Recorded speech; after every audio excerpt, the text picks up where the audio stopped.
But I like to believe that maybe, hopefully, you turn into another animal or something like that. At this point, when you're kind of got a couple drinks in you and you're doing whatever, you're just not thinking straight. Yeah. I've never read a sentence in in the the Bible. Bible. I've never Okay. been baptized, never went to church before. Yeah. It's Okay. I don't know if I'm allowed to say Yeah. this, but it's not like criminal or anything. How do you think we got here? How do you think the universe actually began?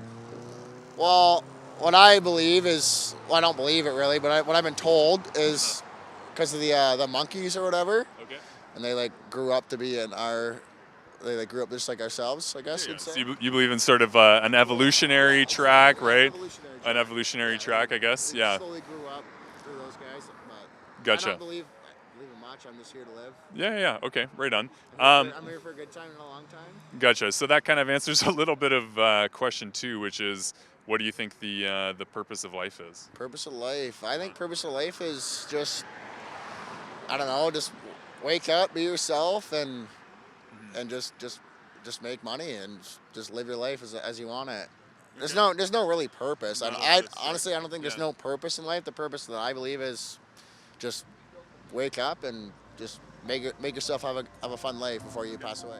The purpose of life is to make yourself have a fun life before you pass away.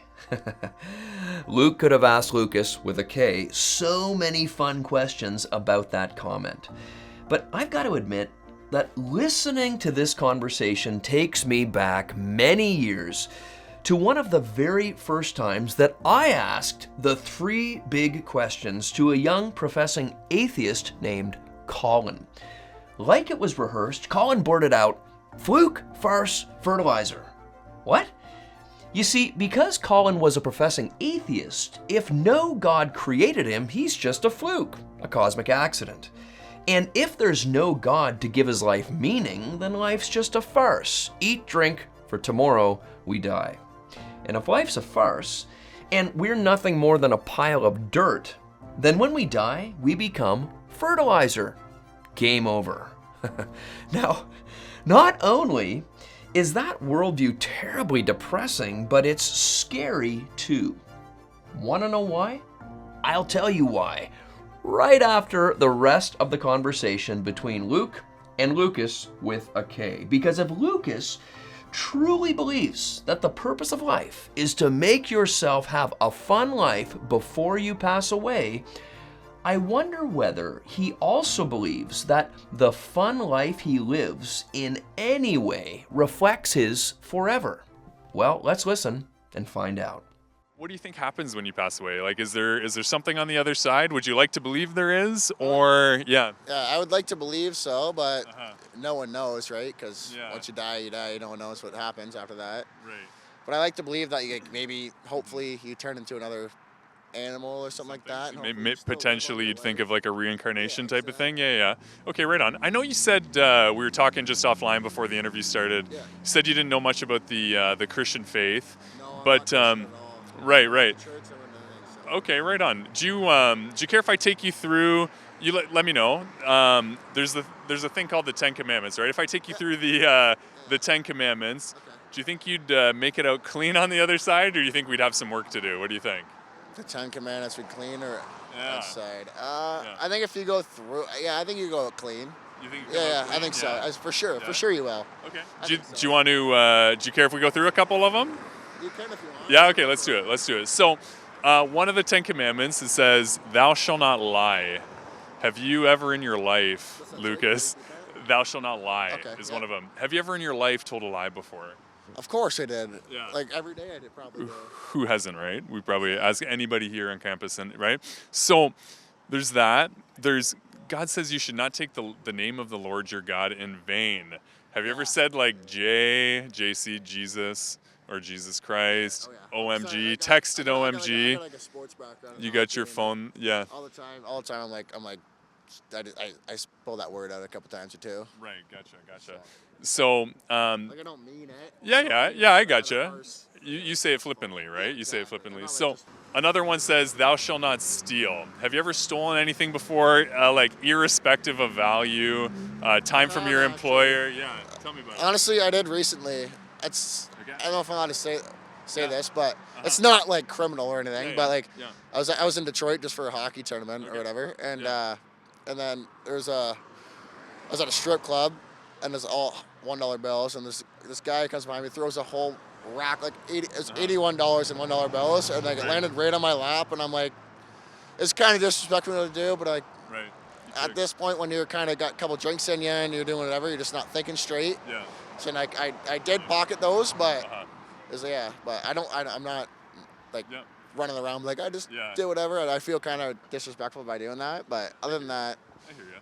So that's a bit of a segue into the last commandment that we'll go over. So, the Old Testament said, "Thou shalt not commit adultery." Jesus in the New Testament, he said, if you've ever looked upon a woman, you said you were at a strip club. Exactly. If you ever looked upon a woman with lust in your heart, you've actually committed adultery in your heart, right? You've experienced that, right? Exactly. So here's the thing, and I'm obviously not judging you. You've been very gracious. You want to come in for the interview here. For 10 minutes ago, go on. Yeah, right. So, but if we're all judged by the 10 Commandments, and we've only been through the few there, right? We're adulterous, thieving, blasphemous, murderers at heart, right? Yeah. So the reason that we do this is that we want people to have the hope that we have, right? That's why we're out here. Obviously, I told you we were a Christian organization, so we're here spreading the word. So if I told you that there is a way that God made for you to be forgiven of everything that you've done, but it does require a response on your part. Would you take that? Would you take that to heart if I told you, hey, I really believe this is actually your eternity on the line? Would you be willing to receive this? I think so. Yeah, I think I'd receive that for sure. Past, present, and future sins, they can be forgiven. So when God judges us by those 10 Commandments, we're all guilty. Jesus came, he took and paid the fine for all of our sins when he hung up on the cross, right? Yeah. He took all of God's wrath and punishment against sin so that we could spend eternity forever with him, right? This is all new to me because I've never been baptized. I've never went to a church. Yeah. So like this is new. Yeah, I know what you're talking about for sure. Right. Yeah. So it's when now I can like when I was growing up, I was a football player. Okay. University football player. I actually played quarterback at Laurier University. Nice. Sports were my idol. I tore my knee. Sports were everything to me. Tore my knee, read the Bible, started talking to Jesus, praying with him all the time. All of a sudden, I wasn't doing the stereotypical things associated with a university football player. My heart totally changed. I started. Right, yeah. So I wasn't doing that anymore. All of a sudden, God is just like, you know what? He woke me up, took the God of sport away from me. I started reading the Bible, introduced to Jesus, and all these things, like even the things that you've just kind of admitted to here in this interview. All of a sudden, when we start talking to Jesus, like what happened with me, start reading the Bible, he gives you the power to just be able to walk away from those things. You'll start to hate the things you love, and then love the things you hate. It's the weirdest thing ever, right? So that hasn't happened to me yet. Yeah, had that calling, but right. But honestly, hopefully, I do have that calling eventually, and just not flip my life around, but just put me on the right path. It happened to me. I wanted to change. I was starving to change. All of a sudden, reading the Bible, started praying, and I just walked away from it. Right, because I've never read a sentence in the Bible. I've never been baptized. Never went to church before. Yeah. So I'm just. It's just because of my family did go to my older family went to church and all this, but I just never I wanted to, but I just never did. You know what I mean? Right on. Yeah. But if you had this epiphany that, wow, Jesus did this for me. He paid that fine. I do believe in Jesus. Right. I mean, it's a historical fact that he was here on this earth. It's just a matter of what do you do with him? Was he a liar, a lunatic, or Lord?